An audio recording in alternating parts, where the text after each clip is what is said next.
Welcome everyone, today's topic is Top 10 Greatest Warriors Who Ever Lived. Trust me, you'll want to stick around for the entire list.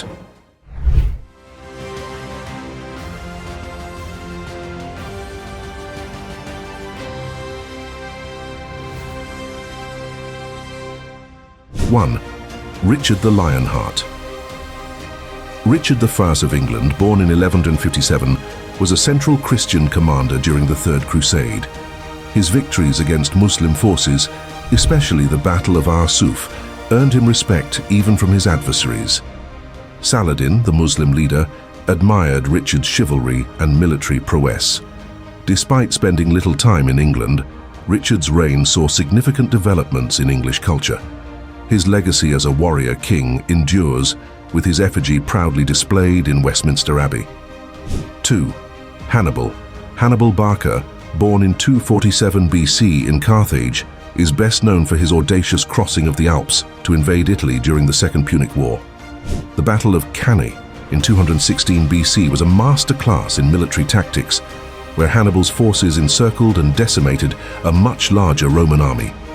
Despite his successes, he was never able to capture Rome. After the war, Hannibal became a statesman, but was later forced into exile, eventually taking his own life around 181 BC. 3. Miyamoto Musashi. Born in 1584, Miyamoto Musashi's life was steeped in combat from a young age. By the age of 13, he had his first duel. His two-sword style, Niten Ichi Ryu, was revolutionary and emphasized using both the long and short sword simultaneously.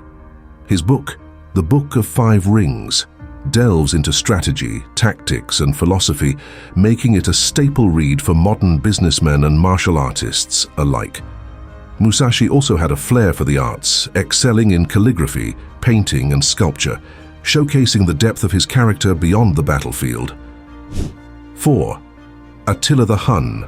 Attila, born in 406 AD, was one of the most feared enemies of the Western and Eastern Roman empires. He ruled the Huns from 434 until his death in 453. Known as the Scourge of God, his campaigns across Europe were devastating. The Battle of the Catalonian Plains saw a coalition led by the Roman general Flavius Aetius halting Attila's advance. Despite his reputation as a barbarian, Attila was a shrewd diplomat and strategist, using both warfare and negotiation to achieve his goals. 5. Vlad the Impaler. Vlad III, known as Vlad the Impaler, ruled Wallachia in the mid-15th century. Born in 1431 in Transylvania, he was a member of the House of Draculest, leading to Bram Stoker's Dracula character. His moniker, the Impaler, was earned due to his preferred method of executing enemies. The night attack at Targoviste saw Vlad's forces launching a surprise assault on the Ottoman camp, nearly capturing Sultan Mehmed II. Despite his brutal reputation, Vlad is considered a national hero in Romania for his resistance against Ottoman expansion. 6. Spartacus. Spartacus, born around 111 BC, was a Thracian who was captured and sold into slavery in Rome. Trained as a gladiator, his revolt in 73 BC, known as the Third Servile War, saw tens of thousands of slaves rising against the Roman Republic. The rebels achieved several victories, using Mount Vesuvius as a stronghold. However, the rebellion was eventually crushed by Marcus Licinius Crassus. Spartacus's legacy as a symbol of resistance against oppression has inspired numerous works of literature and film. 7. King Leonidas. Psarus, Leonidas Tharta, born around 540 BC, was a warrior king of the Greek city-state of Sparta. The Battle of Thermopylae in 480 BC saw Leonidas and 300 Spartans, along with allies holding off the vast Persian army of Xerxes I. Their sacrifice allowed the Greek city-states to rally their forces. Leonidas's death at Thermopylae became legendary, epitomizing the Spartan code of honor, valor, and sacrifice. The phrase "Molon Lab," meaning "come and take them," attributed to Leonidas, has become an emblem of defiance against tyranny. 8. Julius Caesar. Julius Caesar, born in 100 BC, was not just a military genius, but also a skilled politician and author. His commentaries on the Gallic Wars provide a first-hand account of his campaigns.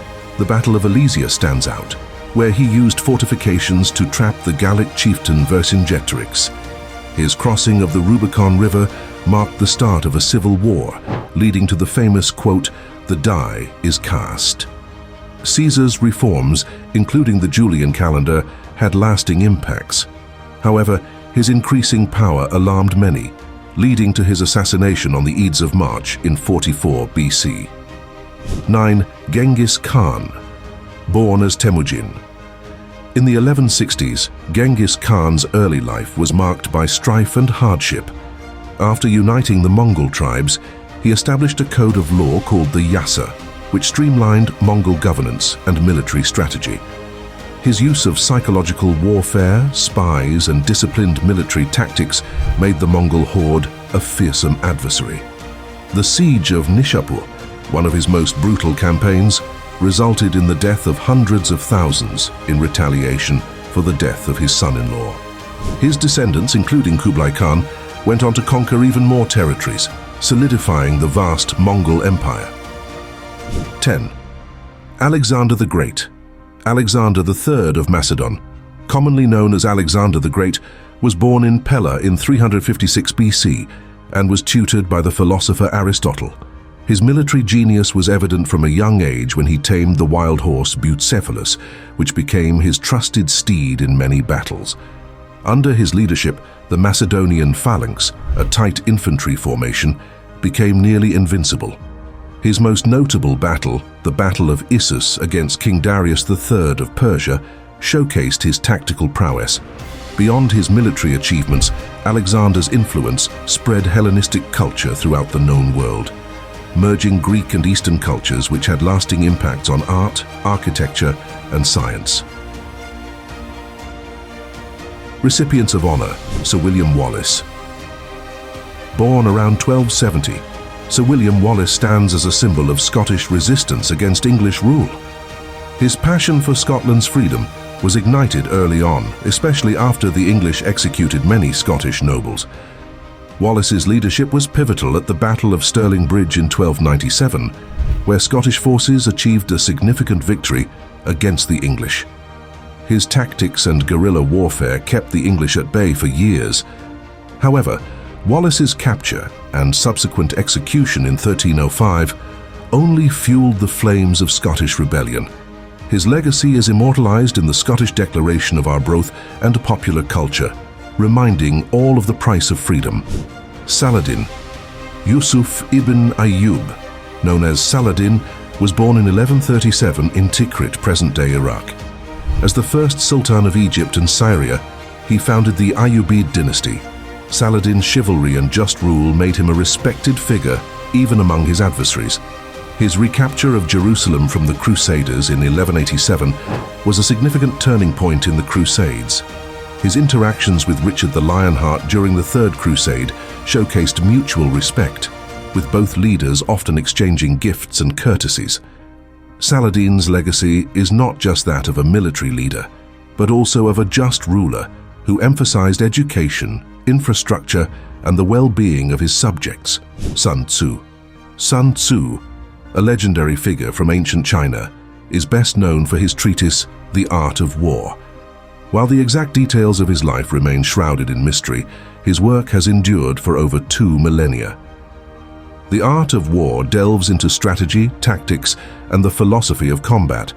Its principles, such as the importance of flexibility in strategy and the concept of winning wars without fighting, have been applied beyond the battlefield, influencing business strategies, sports coaching, and diplomatic negotiations. Sun Tzu's emphasis on understanding oneself and the enemy remains a timeless lesson in any competitive endeavor. Joan of Arc. Born around 1412 in Domremy, France, Joan of Arc's life is a testament to faith and determination.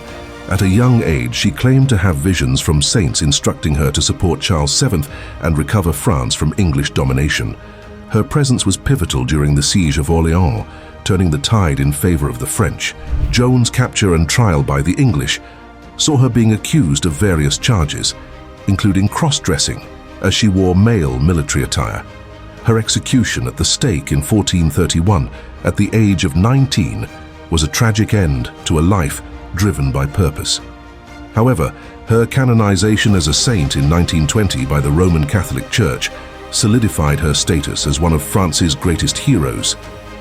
If you want to learn more, don't forget to hit that like button and subscribe. Until next time,